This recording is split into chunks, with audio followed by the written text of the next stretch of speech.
Hey everybody, it's Susan Ferenchek. I have a few minutes here, so I just wanted to hop on here and talk a little bit about sponsoring or recruiting. I prefer sponsoring. So why would you want to sponsor someone into your business? Specifically, ours is 31. Even if you don't want a leadership role, if you don't want a director or whatever title comes next. And there are lots of reasons, mainly because you're offering someone the opportunity to change their life. And I know that sounds kind of silly, but it really can. Whether it's new friendships or extra money or the opportunity to quit a job that you're not happy with, or just the personal growth that comes from developing a strong business.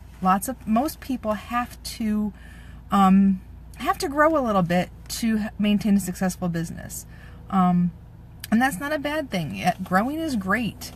But also what comes along with it is, in 31 world, you do not have to promote to director. You can continue to sponsor and bring people onto your team and stay a senior consultant. And the reason to do that is that you're leaving money on the table if you don't. Once you hit senior consultant, which is 2 PICAs, 2 personally enrolled, qualified, and active team members that you bring on personally, once those qualify and sell their first 1,000, you became a senior consultant. And as long as you're a senior consultant, you earn a 2% override on every person that you bring in who is active and qualified.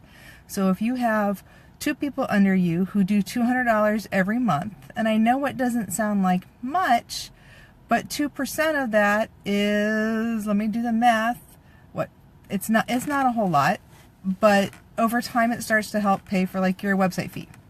If you have 10 people under you who each do $200 a month, that is $20, I think. I don't know, you'd have to check, no, $40. You'd have to check my math. I'm horrible at the math. So you can stay a senior consultant forever. There's a form you can sign that waives promoting to director. So you don't have to promote. It's still your director's responsibility to train your team as long as you keep bringing them in. Because I hear a lot of girls say they don't want that responsibility, and that's fine, but you're leaving money on the table. Specifically, if you're a senior consultant and you have a new team member join you and you sell $1,000. So let's just use April as an example. You're a senior consultant in April, you have another new consultant join your team, and you've sold $1,000 in April, which you're going to do because you want that incentive this month, right? So then in May, you become eligible for home office leads. And the higher your title, the more leads you get per month that you're eligible.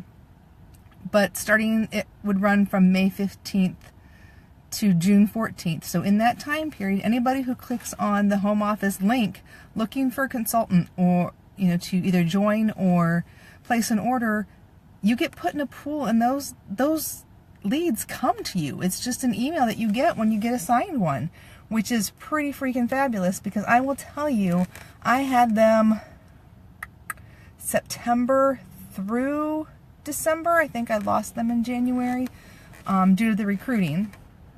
And I know that there are at least 20 new people in my back office that ordered at Christmas time or through the outlet sale. I gotta get you closer so I can read Courtney.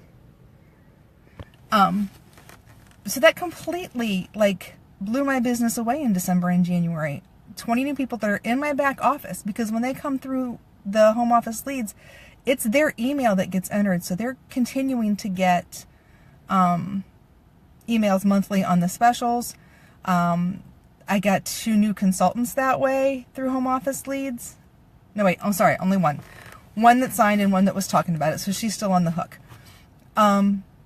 So stop and think about it just for a little bit. You may not want to be a leader now, but don't let that stop you from sponsoring people onto your team. If for nothing else, for the 2% override. It really does add up over time. And later I will post about the difference between what my paycheck was in February when I was not paid as a director, and what it would have been had I hit the director requirements. And we missed 2 of the 3, so it's not that big a deal. And then I can compare what March's paychecks were paid as a director and what they would have been as a senior consultant. So if you have questions about adding people to your team and what your responsibilities are, how to go about it, or why you would or wouldn't want to do it, just reach out to me and ask the question. It's not for everybody, and that's fine, but like I said, senior consultant, there's no reason not to. It really doesn't change what you're doing, and it just opens up some extra doors for you. Like last year for the LIT trip, they opened it up to certain senior consultants who had certain requirements that they'd met. And normally those LIT trips are just for directors and above. There's an Aspiring Leadership Live that happens every Tuesday that is full of fantastic information. You get invited to Leadership University if you'd like to go. Senior consultants get to do World Vision Kitting at conference. So senior consultant opens up some other avenues for you and some perks that you wouldn't otherwise have if you decided not to sponsor at all. So there you go. If you have questions, just let me know. Thanks, everybody.